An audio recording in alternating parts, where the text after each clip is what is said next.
Bayangkan, jika manusia bukan satu-satunya hidupan di alam semesta. Dalam fikiran kita, mungkin memikirkan alien, haiwan ganjil atau hidupan mikro. Cuba kalau kita jumpa manusia. Sejak manusia mengetahui bahawa bintang-bintang di langit juga merupakan matahari kepada planet-planet lain, timbul persoalan. Adakah terdapat hidupan lain? Adakah kita keseorangan di alam semesta? Sejak penemuan eksoplanet pertama 30 tahun lepas, Hubble merupakan instrumen yang digunakan saintis untuk mengenal pasti hidupan di dunia lain. Astrolab membawa anda meneroka dunia eksoplanet dan merungkai persoalan, adakah terdapat hidupan selain di bumi? Sebelum tu, jangan lupa subscribe Astrolab dan on loceng notifikasi anda. Assalamualaikum dan salam angkasa dari Astrolab. Sekilas fakta, sejak penemuan eksoplanet 30 tahun lepas dan 13 tahun teleskop Hubble mencerap dunia alien, pada mulanya kita hanya menemui segelintir eksoplanet gergasi di luar sistem suria, di mana kebanyakannya berada dekat dengan bintang induk mereka.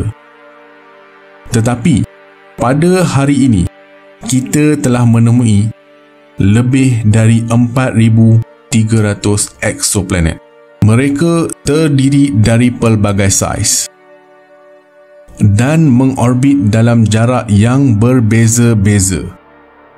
Tetapi, satu perkara yang belum ditemui, bukti kehidupan. Walaupun perkembangan teknologi dan kemajuan dunia sains angkasa semakin meningkat, pemburuan dunia alien masih dijalankan dan sangat mencabar. Ada di antara planet ini terselindung di sebalik bayang-bayang matahari. Seterusnya menyukarkan penemuan mereka. Hal ini merumitkan saintis menemui planet. Planet yang berpotensi untuk menghasilkan hidupan terletak di zon Goldilocks, di mana air boleh wujud di permukaannya. Dan air merupakan elemen asas utama hidupan seperti yang kita ketahui. Air hanya boleh wujud dalam keadaan cecair jika suhu benar-benar sesuai. Jika planet mengorbit dengan begitu dekat, air akan mengeluap. Jika terlalu jauh, ia akan membeku. Garisan yang memisahkan zon-zon ekstrim ini dipanggil zon layak huni, tempat sesuai untuk hidupan bermula. Persoalannya, bagaimana kita nak sahkan terdapatnya hidupan lain di luar sana? Setakat ini, tiada teleskop yang mampu melakukan pengamatan terhadap permukaan sesebuah eksoplanet. Tetapi kita menerima isyarat-isyarat radio dari tamadun lain, seolah-olah mereka pun tercari-cari jika wujud kehidupan lain selain mereka. Jika kita bernasib baik, kita mungkin dapat menemui tamadun yang memiliki teknologi standing manusia atau lebih lagi, seperti struktur berbentuk cincin yang terbina sekeliling bintang.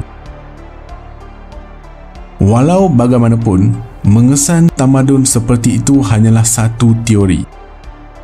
Dalam usaha mengesan hidupan, saintis menggunakan teleskop optikal dan inframerah bagi mengesan kehadiran benda asing yang mungkin hidup pada atmosfera planet. Jika wujudnya kehidupan, komposisi atmosfera sesebuah planet akan berubah pada skala besar.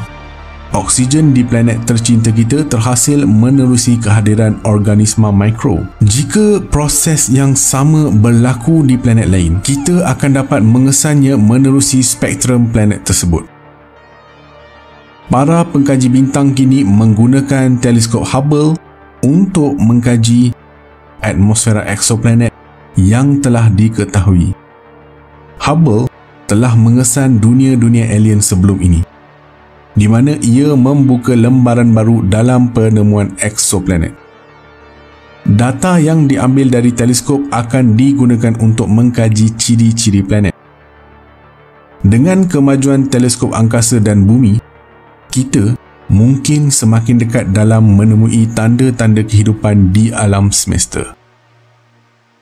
Di bumi, sejak arus kemodenan melanda, kita digemparkan dengan kehadiran UFO, Unidentified Flying Objects. Persoalannya, adakah ia wujud? Adakah wujud alien dengan rupa menakutkan di bumi? Setakat ini, semua rakaman yang kita lihat dari kecil sehinggalah sekarang sama ada tidak jelas atau kurang kualiti. Apa yang anda bakal dengar selepas ini mungkin kali pertama dalam hidup. Boleh jadi ramai juga yang tahu mengenainya. Bob Lazar, seorang jurutera dan pakar dalam bidang elektronik dan fizik, dipanggil berkhidmat di sebuah kawasan yang dinamakan S4, tak jauh dari Area 51. Beliau telah diberi tugasan untuk melakukan kejuruteraan undur atau berbalik terhadap pesawat yang dikatakan terbina berdasarkan teknologi anti-jirim dan menggunakan elemen 115. Dalam tugasannya, Lazar mendakwa bahawa semasa dia mengikuti program ini, dia membaca dokumen taklimat yang menggambarkan sejarah penglibatan bumi selama 10,000 tahun yang lalu dengan makhluk luar angkasa yang digambarkan sebagai makhluk asing kelabu dari planet yang mengorbit sistem bintang binary Zeta Reticuli. Sehingga September 2019, tidak ada exoplanet yang ditemukan dalam sistem Zeta Reticuli. Ini hanya pembohongan semata-mata. Beliau digunakan dan dieksploitasi untuk mendapatkan manfaat ilmunya sebagai pakar kejuruteraan dan fizik di dalam penghasilan salah satu dari 9 pesawat piring terbang. Disebabkan beliau terlibat dalam teknologi pembangunan teknologi yang dikatakan milik alien ini, beliau tampil secara umum bagi menyelamatkan diri. Selepas itu, rekod dan perkhidmatan beliau dihapuskan dan dituduh melakukan jenayah. Sebenarnya, isu ini merupakan isu yang sangat panjang. Apa yang boleh disimpulkan di sini adalah alien diwujudkan oleh manusia dan kita termakan fitnahnya.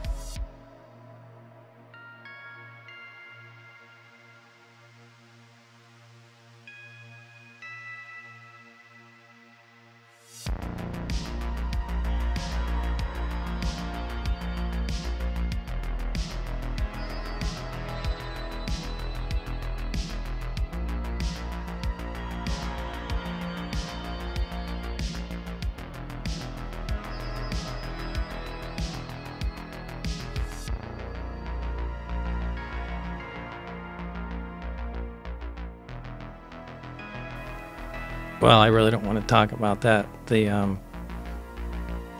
top secret weapons stuff that you were working on. No, I'm talking about the 115. Mm-hmm. Well, I don't know. I have to think about how I'd. What is the problem with this? I don't want to get myself into more trouble by admitting something. So. Pastikan likes dan komen pendapat anda mengenai isu ini. Share dan subscribe. Astrolab signing off from space.